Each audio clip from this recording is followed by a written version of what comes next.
Welcome to Reimagine Communication. This is an unfolding dialogue between Liv Larsson and Rung. For 3 decades, they have explored nonviolent communication, not only as a way to navigate conflict, but as a doorway into something larger. What it means to be human, together. Here, communication is not technique. It is presence. It is listening for what longs to be heard. It is daring to stay open in the midst of complexity. These conversations are living questions about truth, about connection, about the courage to meet life as it is and as it could be. You are invited to listen, to pause, and perhaps to discover something new moving in you. Let's begin.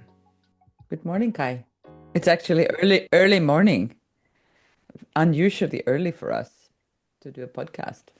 Yeah, I've been thinking about a conversation, and I hear a lot of people nowadays talk about NVC and embodiment, and I don't remember Marshall ever using that word.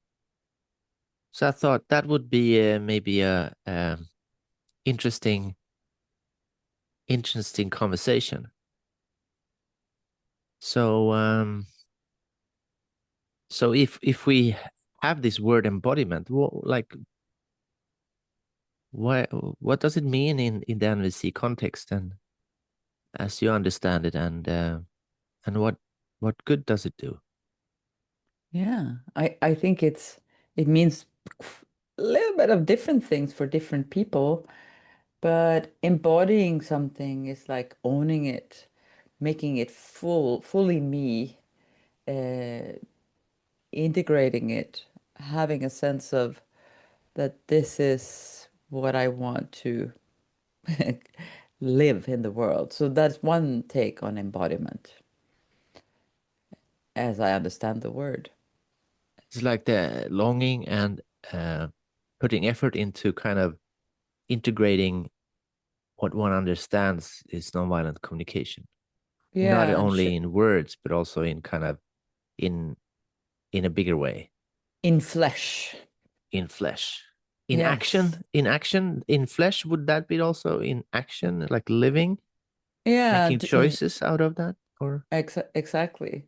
Carrying it with me like I carry my body with me wherever I go, and it's like having that embodied experience of what it what difference it makes, those NVC principles. I think that's one way of holding embodied, something being embodied. Mhm. What else is Well, there? Yeah. I think there's another one, or maybe more, different ones, is that the body, actually the physical body, uh, is entering the scene in the sense of that we talk about emotions being something in the body.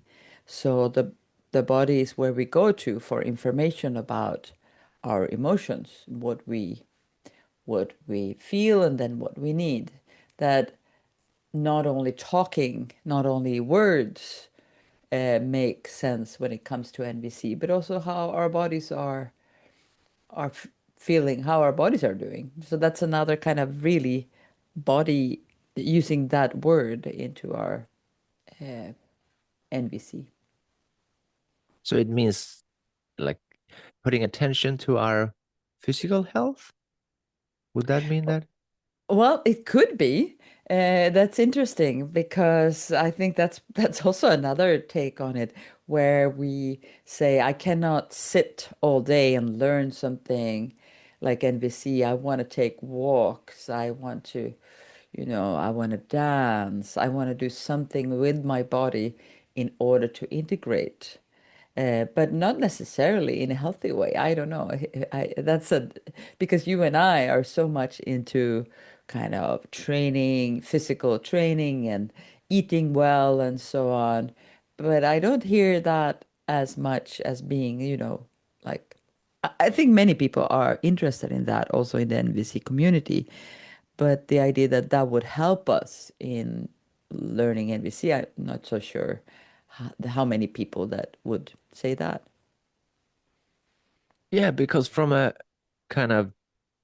my perspective, as seeing myself as an um, athlete, you could say, Hmm. like, or at least a wannabe athlete, and spending 7 hours a week exercising, cross country skiing and such. So for me, sleep, what I eat, and how I use my body.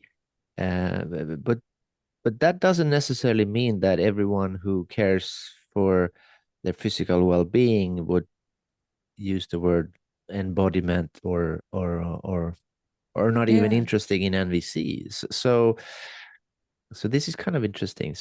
Uh, Yeah, and it is what I hear also is that we we have a lot of trust in the body's wisdom. That's something that I hear more and more of also in NVC. The sense of that we can trust the body, and that we kind of we're sick of trying to fit everything into four categories: observation, feeling, need, and request. So we then go like, no, it's about like the felt sense in the moment. It's about experience.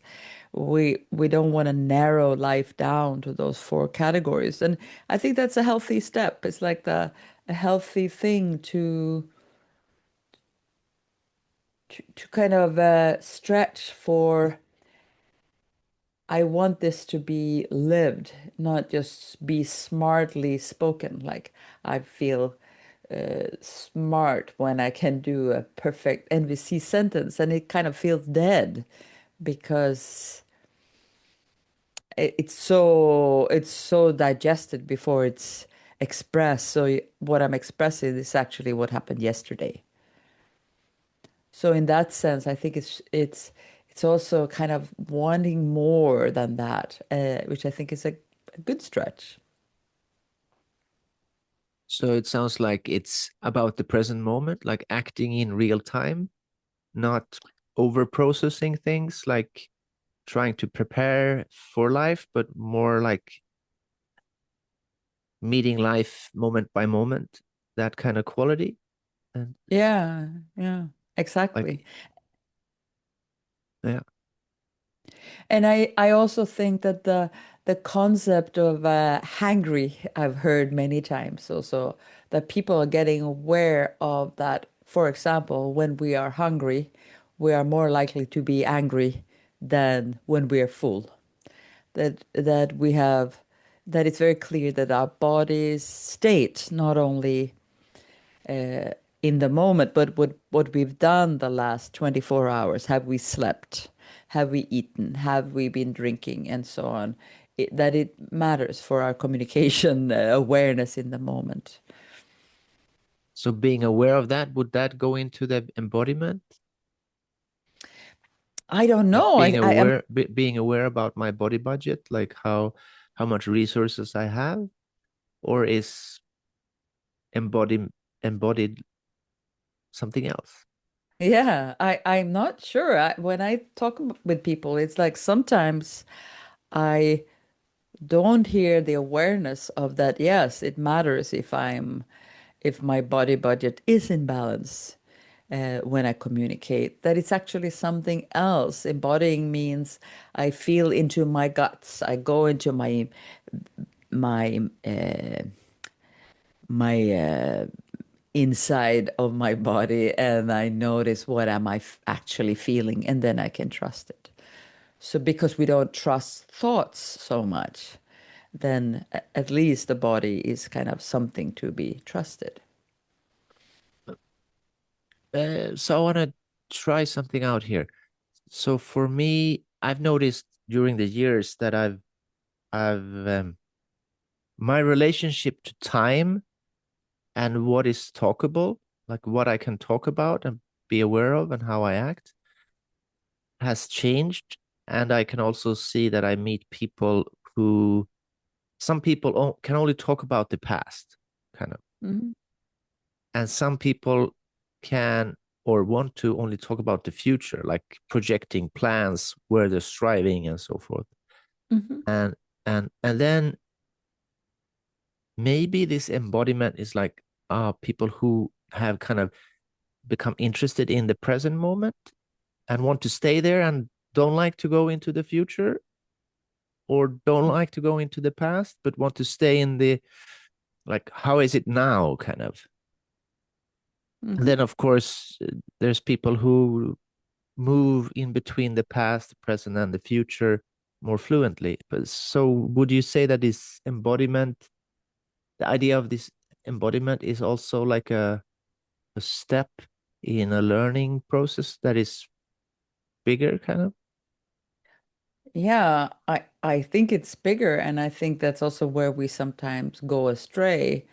We are kind of not aware that our bodies, how they feel today, is kind of the result of not only how I feel in this moment, but actually what I did to my body or with my body the last, 20 years or 30 years or whatever. And that in to be in the moment also is referred to sometimes like what I experience with you right now, and then I refer to so what I heard you say, but that is actually the past. What I heard you say is the observation. And then the only thing that we believe then is in the moment is I feel. I feel scared. I feel sad. But actually, that's also a result of if I've slept, if I've eaten, my past memories. What I call sadness is, is it might be physical. I might go to my body, but what I call sadness is not the same as you call sadness. You might call sadness something else in your body. It's not, I cannot necessarily name something and believe that that's true in the moment, and because you would also have the exact same experience. So you want to separate the experience from the word that we put on the experience. So we might. Yeah, that's one thing. Yes, for sure. That we don't think that the word is actually a place in the body, which I don't believe anymore. I don't believe emotion is a thing that, a physical thing. I think it's a process. And of course, the body is part of that process as well as our thoughts and memories and language for sure. It's part of those emotions. So our experience in the present moment is a combination of biology, like some things that happen in our bodies, that we can call pressure, hunger, um, some movement in our intestines, and all those things that are really hard to be aware of. Hmm. Uh, and then thoughts, memories, prior experiences, all that is mixed up. Is that Yeah, what you're and that's why saying? we can kind of call it living in the moment, but our awareness is not in the moment. Our awareness is based on all moments. uh, Especially our thinking is based on past experiences. Even if we think them now, I'm thinking the way I do because of my past, and I feel uh, the way I do now because of the past. But I think people who might listen to this conversation might get really upset with you when you say that. Yeah, well, I, maybe that would be interesting. yeah, because I believe that people who have kind of had an experience that they would call that they're present in the moment, Yeah. that they will really fight for that kind of experience, that is in the moment. And when you say it's a lot of accumulated events that we could call from the past, memories, experiences that kind of form that experience in the present moment. Yeah. So how can you kind of help them out, or like help them out in sorting it out, or inviting them to what you're just saying, so they I would, don't hang up on this podcast, kind of like say, oh, leave is just wrong because being in the present moment, that is the shit, kind of. yeah, but like meditation, like I meditate usually in the morning, and then often, of course, my awareness goes to being in this moment. I can stretch to be in the moment. I can try to focus to be on the moment. I can become aware of details in my breath, or noticing things in my body, or noticing things in my thoughts and that come and go and so on. So the stretch can be there, but the results I'm watching, my body and my thoughts and my emotions and maybe my awareness, if I'm in a good mood, is always like created by something that shows up from the past in the moment. But this is getting very kind of detailed. What place I think it plays in embodiment and NVC is that there is that popular idea that the body never lies. And what does it mean? I'm not sure I agree. I think the body is, it's telling us something, and we make something out of that. We're interpreting our physical experience, is that? Ex- Exactly. We And are, when there's an interpreter, then the lie can slip in, kind of. yes, because like I notice many times I am tired and I think I'm hungry. I go and eat something. And of course, it also gives me then maybe if I eat sugar, it gives me that feedback like boom, oh, it was something I really need to eat. But actually, if I had taken a pause, maybe meditated or slept, I would have had the same effect, but it's not as direct. So if I claim the body can tell me if I need to even do such a basic thing as eat or sleep, or drink. Many of us cannot fully trust that our bodies can tell us exactly what it is that is the best medicine, the best choice. Yeah, I know that by certain, because a lot of times I feel like, oh, I have to eat, I'm so hungry. And then sometimes I consciously skip a meal or go to bed a little bit hungry, and I actually survive and wake up in the morning. I'm not hungry. So it's yeah, the body doesn't lie is a little bit too black and white, I would say. Yes, yeah, yeah. If we would maybe say uh, we can trust the body in some sense, we can stay listening to it, we can be aware of it, but we need more than that in order to communicate with people in our surrounding and make them friends, make friends with them. The body has, of course, it's always there, so it has a place, but I think sometimes we're exaggerating the information that we get from the body. So if we loop back, so embodiment, embodying nonviolent communication, and the body doesn't lie, or the body doesn't always tell the truth, or what is the truth, or let's loop back. So how does it connect, kind of? Well, the body, if you assume the body doesn't always express something real, well, something accurate. It might be expressing something real, like there is something going on in the body, which makes it important to kind of connect to.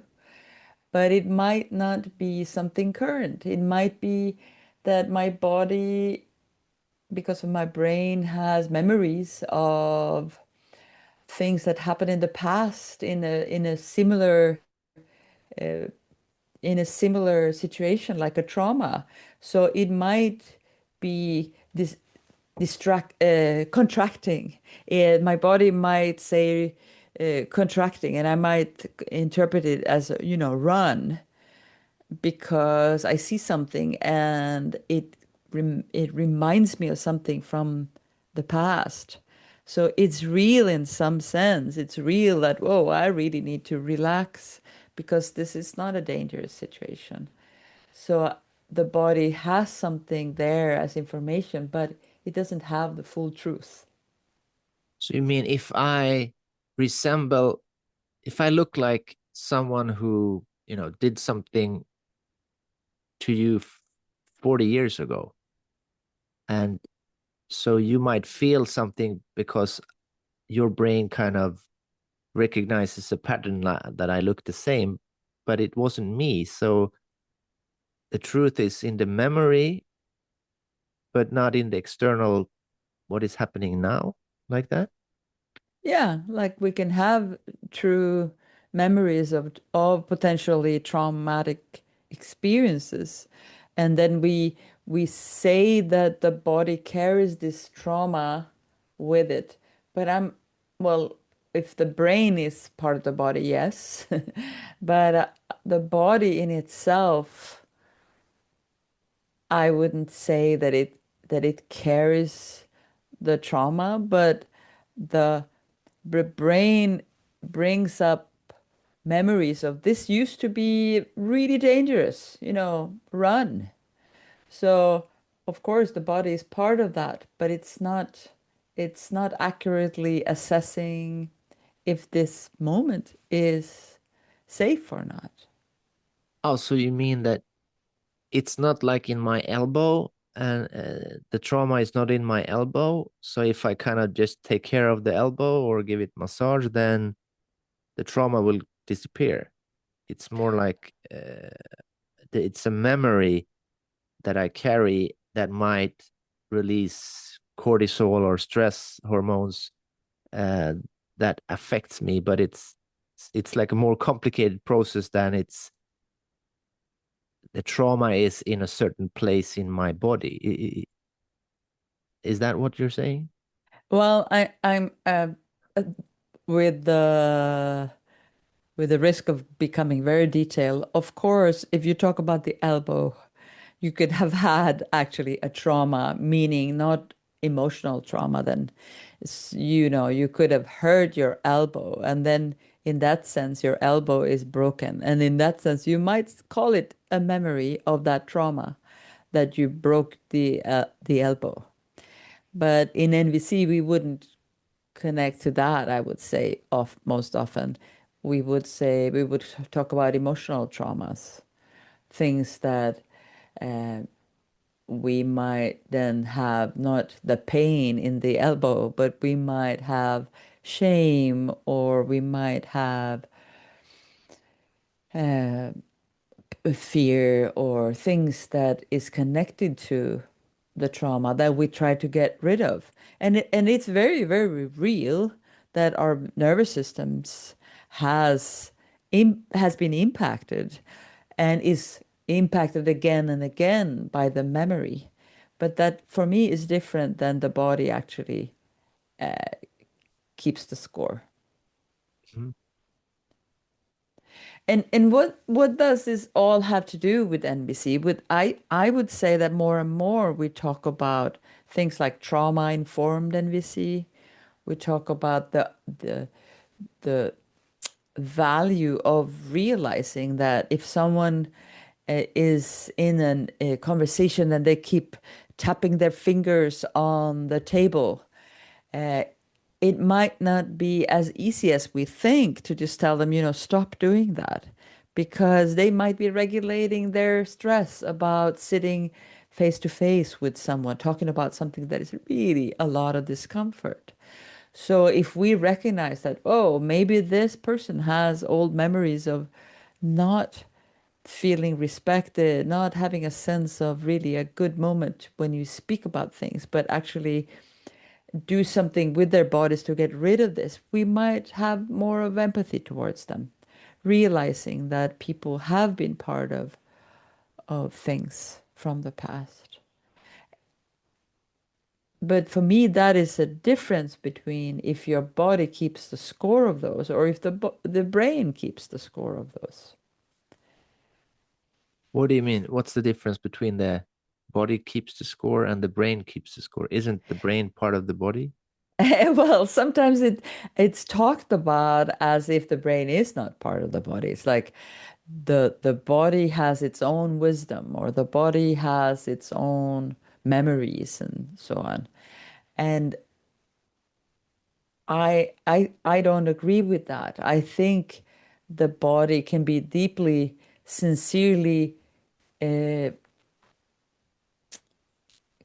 communicating something with us, but it is still wrong. The situation is not dangerous now, but in my nervous system, I have this alert because my brain says, get rid of, get away from guys that looks, guys that are bald and wear glasses, because you have old memories of that.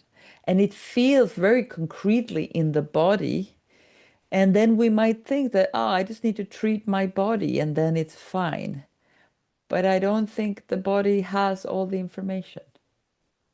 And in that sense, when we bring it into NVC and we say, what do you feel in your body? That experience is already also, it's already affected by our thoughts. Like Marshall has a very beautiful example in his the book, the NVC, A Language for Life, where he has an experience of being hit over the nose by two different boys when he tries to separate them in a fight. So with one boy, he tells he has this idea that this boy is an obnoxious. I don't even know what Marshall said, but it was like he has strong judgment about this boy being. Uh, do you remember what he calls him? Uh, I think no, but obnoxious. obnoxious or spoiled or something. Spoiled, like a spoiled brat. That's what he called him. So Marshall gets angry and he's like, uh, he realizes afterwards that his emotion is connected to what he thinks about this boy, because at the same day, the same moment, he has another hit over his nose, and now it's even more painful because he's already got the first hit on his nose. But with this person, he feels pity. He's like, he has a sense that this person is kind of weak and that he's needing help from the outside. So his emotion is different. He's not angry with this guy. And then Marshall is very clear on realizing that it wasn't the body that said anything. It was his thoughts that said, different things about different boys. And then the experience was different. Yeah. So it's more like if the body carries or the brain carry old protective patterns, how do we believe in, yes, there's an importance. If our nervous system is super stressed by an old trauma, of course we need to care for that. And we need to remember that that's the truth for many people. But we cannot blindly trust the body that says this is dangerous or run. But we But actually need how to can we differentiate. even separate like the body from the brain? Like Marshall, he in that story from the book, he reflected on this afterwards, but he wasn't aware in the moment that he was thinking in a certain way and he was feeling different feelings like angry and feeling more pity. So these are the difficult things, like being present in real time about these things, Yeah, right? and to me that is also a mystery. Like we don't. our brain doesn't make it visible directly that it is part of creating the emotions, because that would be super economically insane that if we would notice every emotion shift that we have done something, that we have predicted something, then it would be we would be super tired, but we can afterwards reflect on it. And I would say that that's also where the sense of projection comes in, that we are not aware of that in NVC. We don't usually work with projections in NVC, that we project something on the moment, and we're usually not that aware in the moment, but as you say, afterwards. Yeah. And then it feels like the body has all the truths. The body can tell everything. The body that never lies. And how do you come to that? Like, what would be the conclusion of saying such a thing, or believing that the body never lies? Or because I'm guessing that you, Liv, but also you who listen to this, that we have had experiences when the body, like we misinterpret the body, kind of like uh, like feeling really hungry but not being aware of it. So I'm, you know, saying stupid things that I regret, and then I noticed that I was really hungry. I hadn't eaten for 10 hours, and now I need to go and say I'm sorry to that person. So like, And it's the what could same be the like conclusion? Like, how could we end up with that belief, kind of, that the body never what lies? yeah, well, I think it is also a part of respect for the body. Like this amazing bodies of ours that do all kinds of things 24/7 for us. And so one thing is that uh, it holds that love for the body in and on the miracle, the magic of the body. And then we have all kinds of course, popular theories at the moment that says the body never lies. And then it feels like that's the way to honor the body, to trust everything it says, to trust everything that is in its guts. And then we might go astray. Like I had a long period where I felt really lonely, and only afterwards I realized I felt lonely, and I felt it in the evenings. So I would have this in this state, and yes, of course, the body says, I need to eat more. I need something to eat. And only when I realized, no, I'm better off calling a friend or doing something with another person. And the body, I don't know. I mean, it was in my interpretation of the body. If I would have been more alert, maybe I would have noticed the body uh, is signaling that I'm feeling lonely. But I don't think so, because the loneliness doesn't come only from the body. The loneliness comes from the context around me, that I'm the only human being here, or I'm the only human being here that wants to talk about something that is important to me. So the body, the body is not the only information. And sometimes it sounds like that when we think about that the body never lies, that it's the only source of information. But but what if that is true then, that the body never lies, but the problem is that we interpret our experience in the body in a way that creates a lie, that it becomes Yes. wrong. Like you say, you want to eat something, but actually what you need is to be amongst friends. Yeah. Yeah. And then I would need a brain to do that. And I hear that people say that is only in your mind. Go to your body. I hear that we that in NVC communities people ask that let go of the mind and go into the body. And That's where I go. That's where I go lost, because as you said, the brain is part of the body. So if that is true, but I also don't think that the body, the brain tells the truth all the time. The brain tells the truth as it sees it now, and maybe tomorrow after a new experience, it will tell something else about yesterday. So because the body, the brain is also part of a context. And maybe I need other people to point out something for me that I didn't know before. It becomes very person-centered when we talk about the body, like individualistic. And at the same time, it kind of pretends not to be individualistic because it's the body. To me, that's It's very not me, confusing. it's my body. Yeah. But Yeah. there's something about this brain being separate from the body that kind of, astronauts, people who go into space, they don't see borders. They don't see where Mhm. Finland ends and Sweden starts. Are you They, sure? yeah, I've seen pictures. I haven't been up so high, but for me, it's a little bit the same. It's like we create countries, borders, categories that kind of helps us, hopefully, uh, uh, on a good day.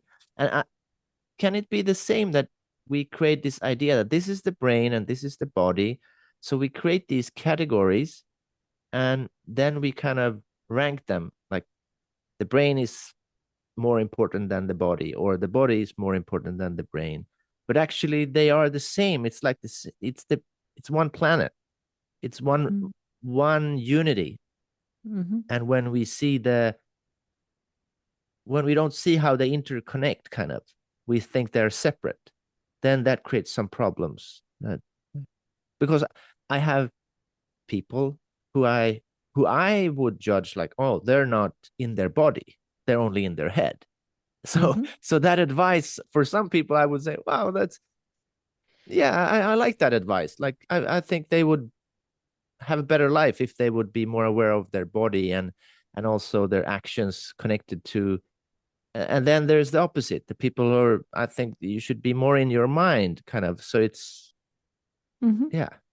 Yeah. So And I mean that's a very long history from first, Plato and Socrates, like thinking that the thoughts are the highest and the body is just like it's the animal in us, so it needs to be repressed, it needs to be pushed away.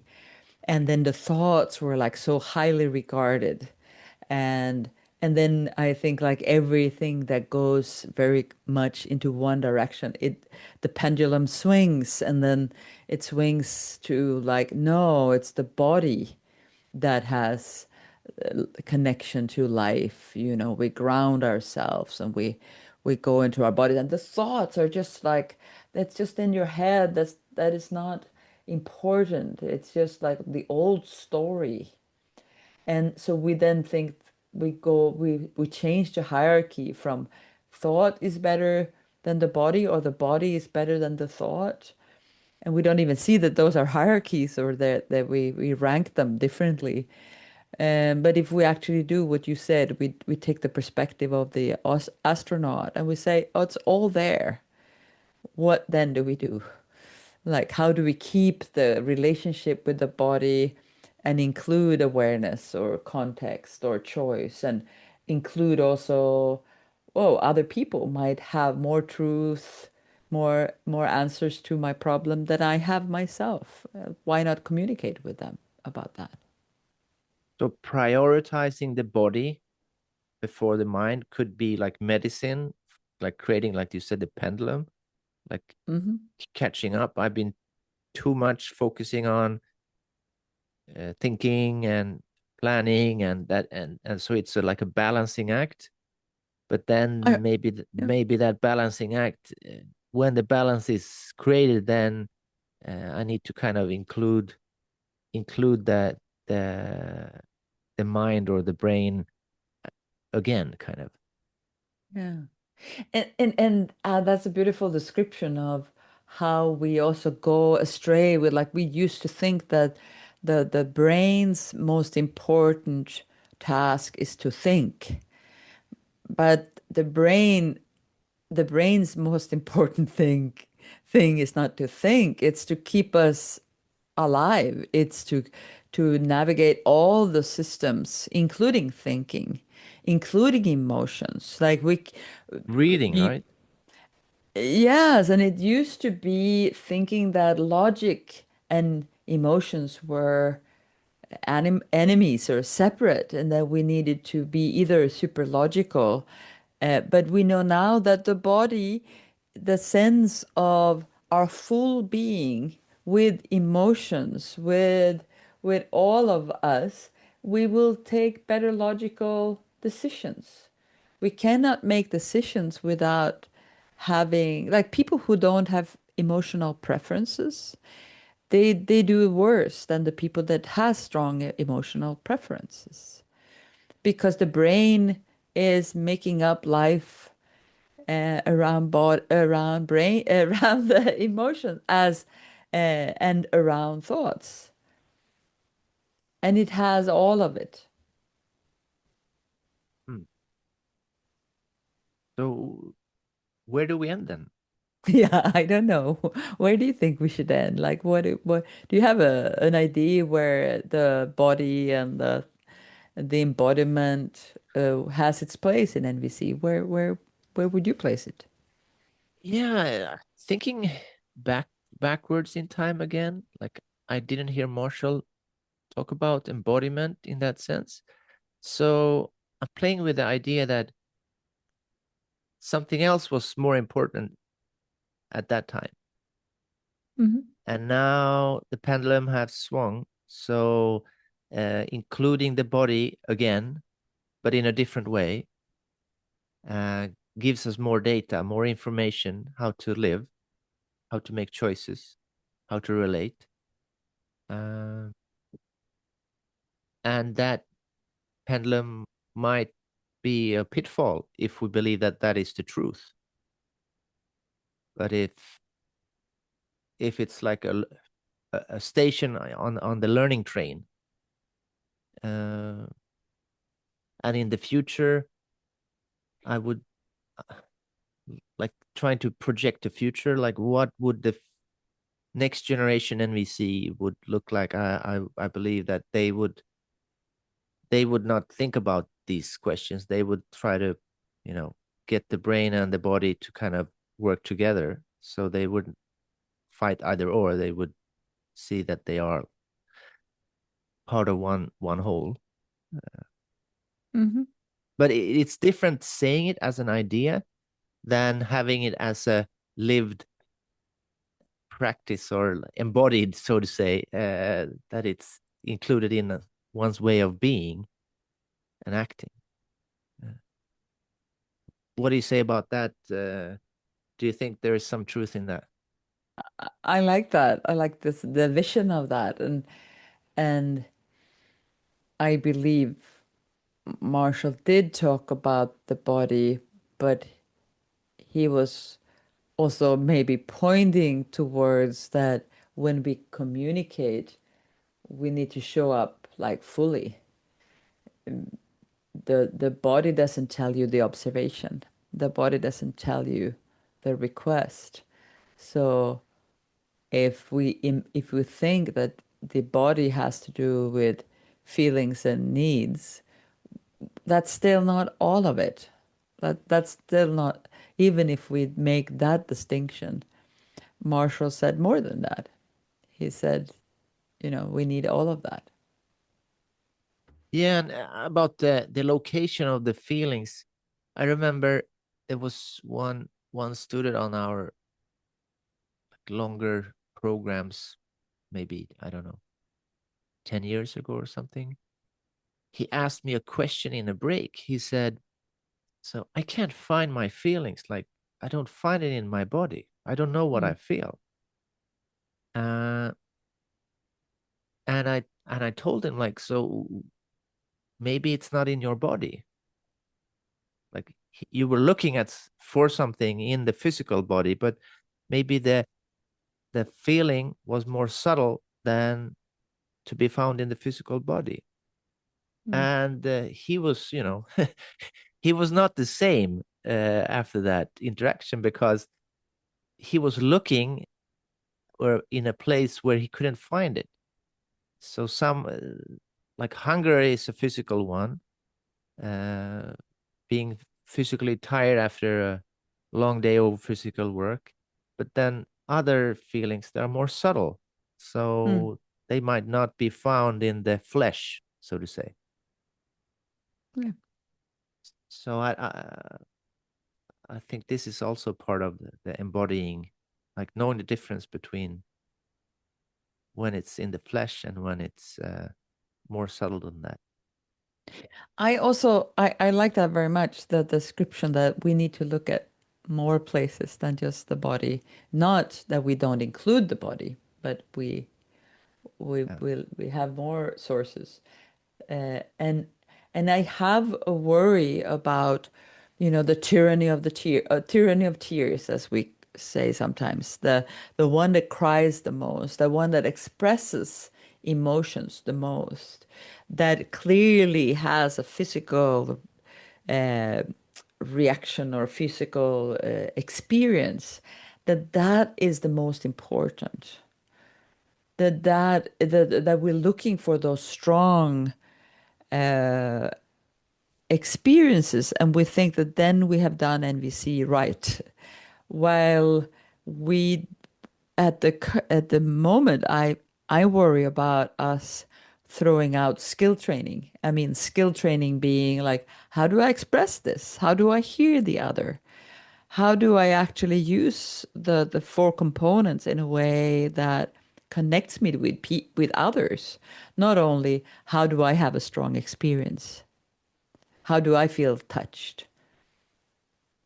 So To meaning me, that you worry about us throwing out the communication part between people, so it becomes like my experience, I have the right to, my feelings, so and then we forget that impacts others, yeah.